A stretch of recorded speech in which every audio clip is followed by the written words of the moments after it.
Ulan bumagyo. Pakinggan ng mga ito, pasalamat sa iyo. Marami kang nagawa sa bayan mo. Nagnanakaw si Marcos. Tuloy pa rin ang pagbabago. Tapakan ko sa vlog, te. Ginagawa pwede niya, pwede niya. ang trabaho mo.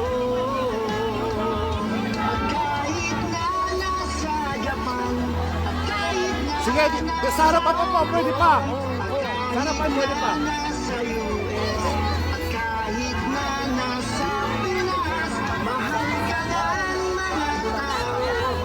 Pagkat ikaw Yan, maganda yan. Maganda po yan.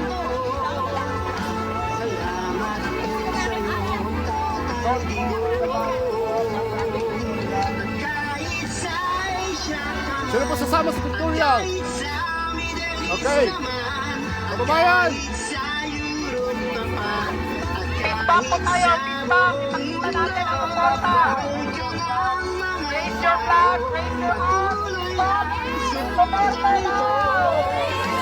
salamat po sa'yo, Tatay Digong. Good. Salamat po sa'yo, Tatay Digong.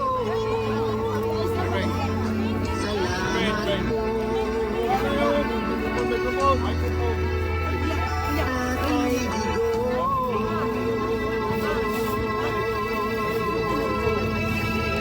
Pray muna tayo, tapos continue tayo.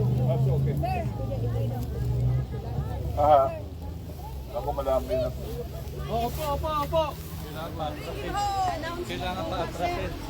Maraming salamat. Taos puso kaming nagpasalamat sa inyo. Wala pong bayad tayo dito. Hindi tayo bayad! Hindi tayo bayad!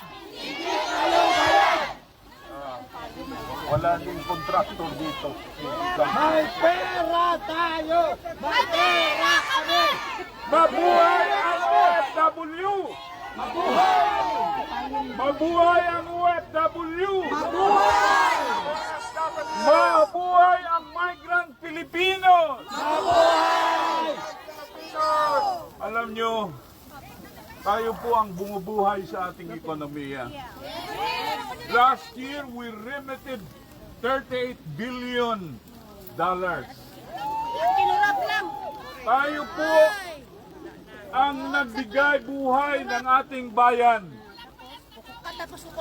Kaya lang, ang magnanakaw, hindi natutulog. Sila'y gising. Sila laging nag-iisip kung ano ang manakaw nila sa bayan. At ang ating presidenteng durog at tulog. Marcos Rizal! Marcos Rizal! Marcos Rizal! Marcos Rizal! Anong gagawin? Utang ina ka. 3 years ka na. Anong gagawin? Buti, I am not only disappointed, I am angry, putang ina ka! After 3 years, tulog ka! Dahil durog! So we demand your resignation now. Marcos resign! Marcos resign! Marcos resign! Marcos resign! Marcos resign! Marcos resign! Marcos resign! I-reserve muna natin kasi bukas 21 we'll have our simultaneous rally all over the world. Kasama natin ang Pilipinas. 21, alam na ninyo ang 21 September. Martial law. Martial law. That was the beginning.